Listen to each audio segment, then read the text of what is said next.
Thank you, Mr. President. I appreciate my colleague from Kansas making a forceful case for why this package is necessary. We have been told by the President, we have been told by our Israeli allies, we have been told by a number of national security experts that Israel is in a fight for its life. And it's in a fight for its life against not just an enemy in Israel, but an enemy, radical Islamist terrorism, that very often has and is planning as we speak to come to our shores and to attack us.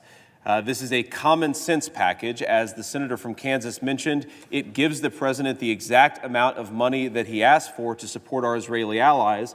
What is different about our bill, what is different about the House's bill that it already passed, is from what the president requested is twofold. First of all, this is ready to go. It is ready to go today. If we pass this package today, aid would flow to our Israeli allies immediately. That is reason number one to support it. The other difference from the president's $106 billion behemoth of a supplemental is that this is about a single problem, because we should be debating single problems in this country. The world is complicated. Of course, the world has intertwined complexities, but we should have enough respect for the American people to debate these issues distinctly because they raise separate questions. Many of my colleagues may forget that a matter of weeks ago, a matter of months ago, there were people in this chamber, there were people in the United States of America demanding that the state of Israel give money and weapons to the Ukrainians, money and weapons that the Israelis are now using this very moment to defend themselves. The idea that these policies are not in tension with one another, the idea that what happens in Russia and Ukraine is separate from what happens in Israel is not just obvious, it is common sense, and it has been borne out by the reality of the last couple of weeks.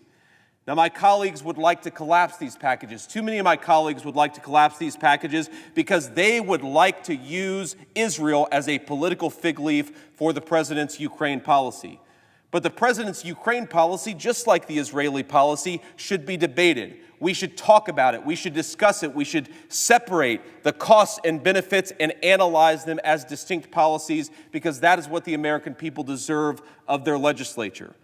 Now, there are many questions we could ask about the Ukraine policy, many issues that have gone completely unanswered. Number one, what is our end goal in Ukraine? You hear commonly that the goal is to throw the Russians out of every ounce of Ukrainian territory, and yet when you talk to the president's own administration in private, they admit that that is a strategic impossibility. Let me repeat that.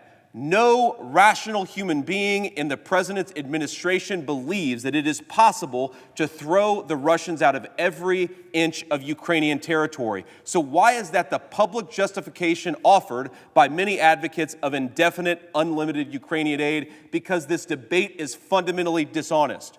We are not telling the American people the truth because we know that if we did tell them the truth, they would not support an indefinite flow of money to Ukraine. What are we doing, ladies and gentlemen? How long is this supposed to go on? How much money are we expected to spend? What is the strategic objective? What are we trying to do? Are we monitoring the fact that we have spent nearly $200 billion if the supplemental passes, $200 billion to one of the most corrupt countries in the world? Do we have proper assurances that all that money is being spent on the things that we tell ourselves that it's being spent on? The answer, of course, is no, because we have not had a real debate in this chamber. The American people, I think, should be ashamed of us for that fact. Let me offer just one final observation here. You have heard in this chamber, you've heard even today, that the Ukraine policy was born of a spirit of bipartisan agreement.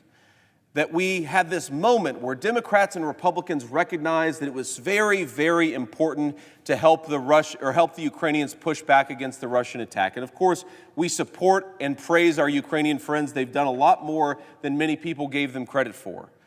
But let's also be honest that for 30 years, Washington, D.C. has run on bipartisan foreign policy wisdom, and it has run this country to the ground with $1.7 trillion deficits, war after war after war that has killed thousands of Americans, millions of other people, and has not led to the strategic strength of this country.